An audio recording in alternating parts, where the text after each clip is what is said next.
Fala galera, tudo bem com vocês? Tranquilos? Professor Igor Ferreira aqui falando. É um prazer enorme trazer mais um vídeo para vocês aqui no canal. E hoje nós vamos falar sobre a questão mais difícil da prova de física da SPSEC desse ano de 2025. Então, se você ainda não é inscrito no canal, te convido, se inscreva, ative o sininho das notificações e faça um ponto, pessoal. Por favor, deixe o seu like e compartilhe esse vídeo para mais pessoas, beleza? Eu conto com o apoio de vocês para fazer o nosso canal crescer e expandir aí, ok?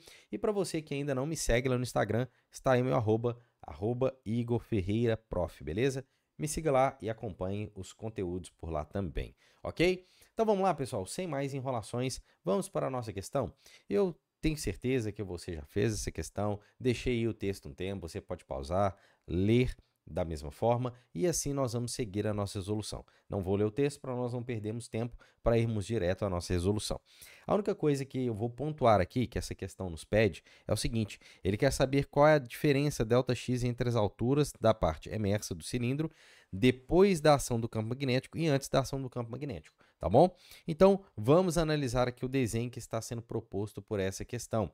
Aqui nós temos alguns pontos, né, alguns dados também. Foi fornecido que a distância de O a Q vale 8D, que seria essa distância aqui, ó.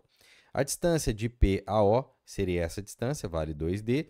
Então, você entende que a barra toda, eu já tenho 8D mais 2D, eu vou ter uma barra de comprimento 10D, tudo bem?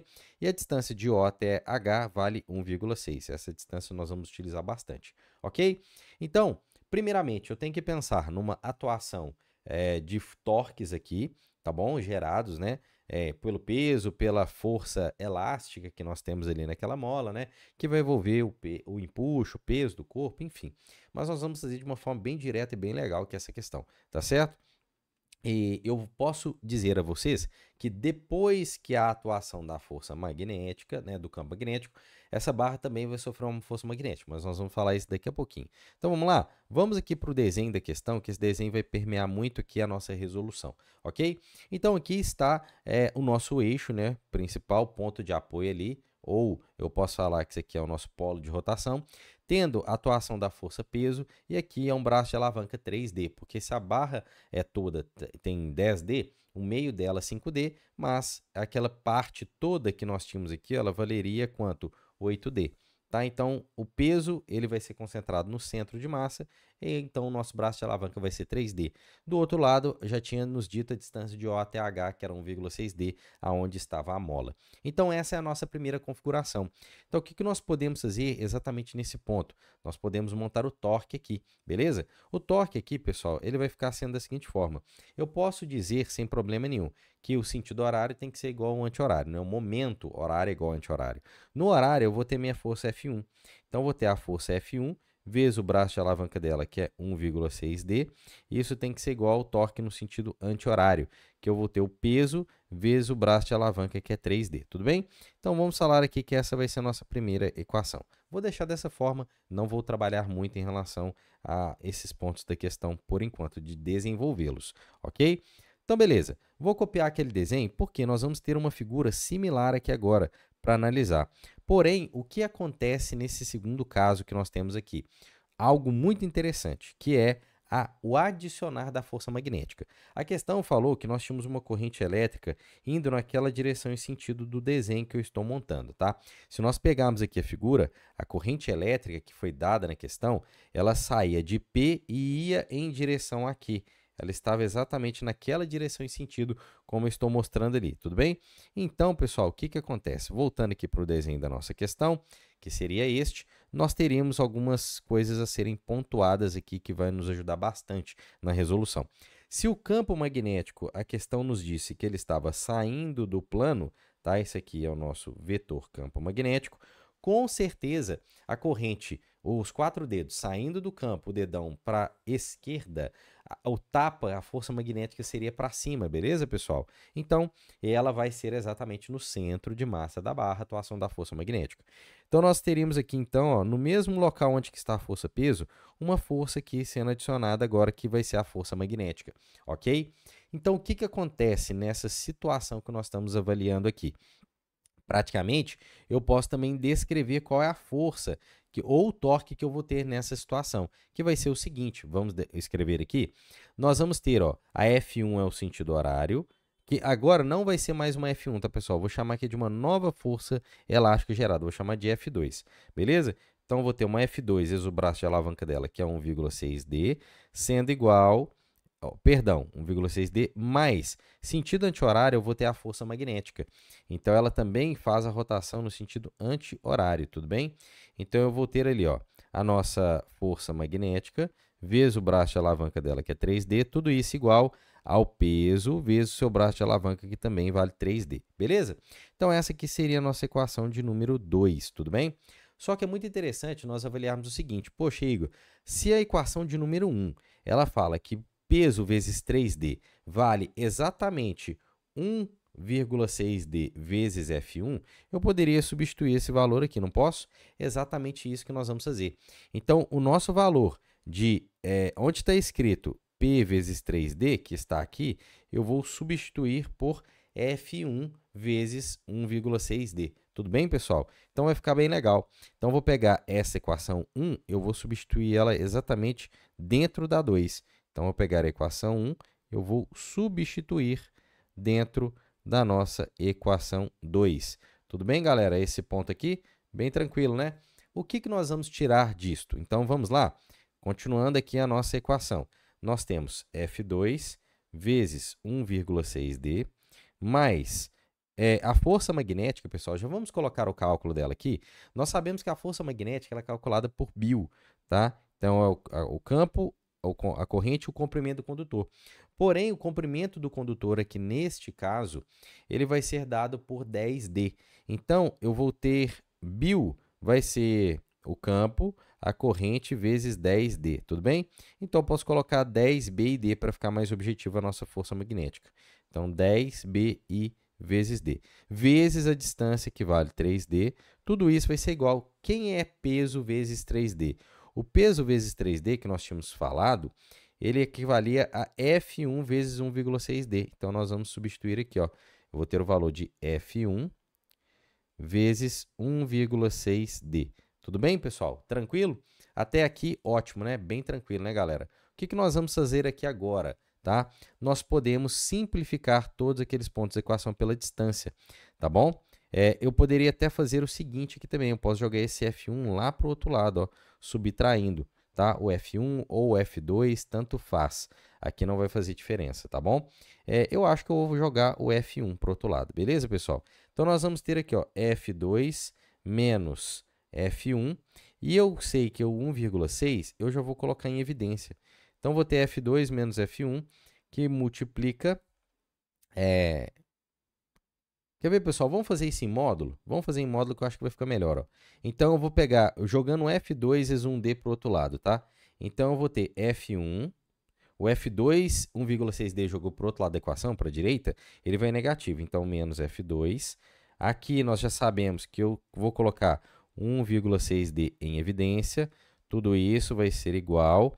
Aí, este cara, ó, como eu joguei ele para o outro lado da equação, ficou aqui na esquerda exatamente esse termo. Vamos anotá-lo, que vai ser 30BI vezes D. Pronto, ok. Vezes D ainda, né? Então, eu vou ter um D quadrado, né? Porque aqui eu tenho D vezes D, D quadrado.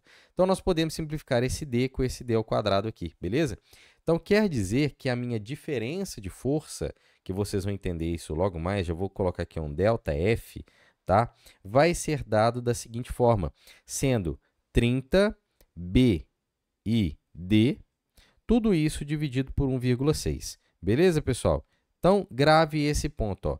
A variação de força que é sofrida, tá? Ela vai ser exatamente 30 que multiplica BI vezes D. Ótimo. Ô, Igor, mas vamos parar para pensar num ponto aqui da questão. Vamos lá na questão aqui, pessoal. Nós sabemos que aqui há uma atuação do empuxo, certo? Só que para pensar comigo. O tanto que nós conseguimos variar a força, é isso que vai gerar a variação do empuxo, tá certo? A minha variação de força é exatamente a variação do empuxo. Então, se muda a força na mola, consequentemente, isso é devido à variação do empuxo que está sendo sofrida aqui nesse sistema. Então, isso é uma questão bem interessante, nós entendermos isso.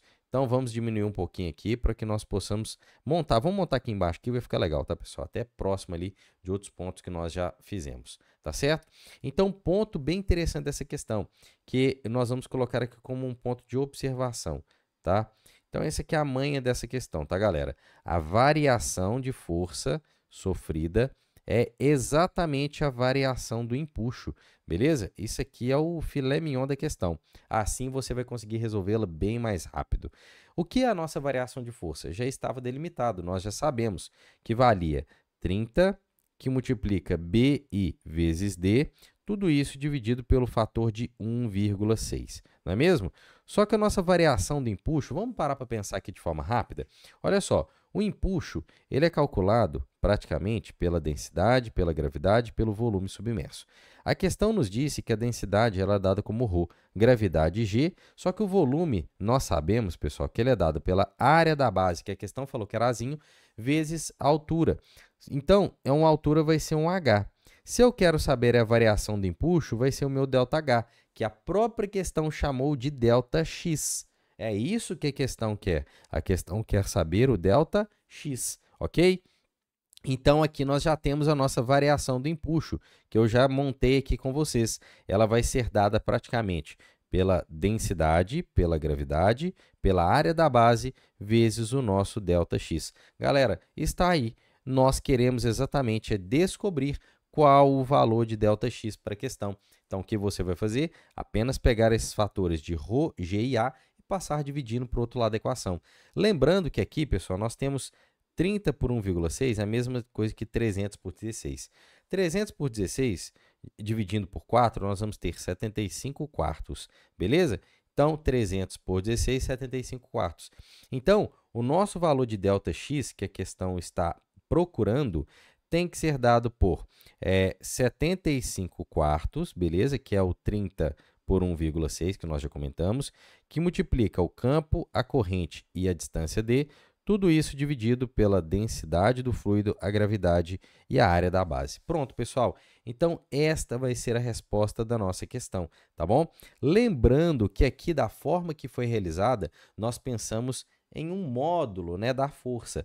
Se nós formos avaliar os itens da questão aqui, ó, vamos ver os itens aqui, ó. Olha lá, ó, nós temos um item que ele vale exatamente menos 75 BID dividido por 4 ρAg. Então, nós temos o item correto aqui, galera, o item da letra C. Beleza, pessoal? Então, item C seria a resposta dessa questão. Você pode fazer por módulo ou não, tá? Eu lembro que na correção ao vivo que eu realizei, eu fiz por módulo, mas aqui ó, eu fiz sem analisar o módulo, né? E aqui fazendo por módulo vai sair no mesmo resultado, tá certo? Então, quer dizer o quê? Que a diferença de força, às vezes poderia ser F2 menos F1, ou F1 menos F2, tá? Do jeito que foi montado aqui ao lado, nós fizemos ali F1 menos F2, e aí nós conseguimos obter uma diferença, né, de força, que é uma variação de força positiva, mas nada impede de ser F2 menos F1, o que mudaria apenas o nosso sinal, tá bom? E aí, se o sinal fosse alterado, obviamente alteraria aqui um sinal negativo, tá vendo? Ó, nada mais, nada além do que isso, beleza? Galera, então tá aí resolvida essa questão para vocês. Espero que todos tenham gostado. Forte abraço, tamo junto. Não se esqueça de curtir, compartilhar e se inscrever no canal, beleza? Tamo junto, galera. Até o nosso próximo vídeo. Valeu, até mais.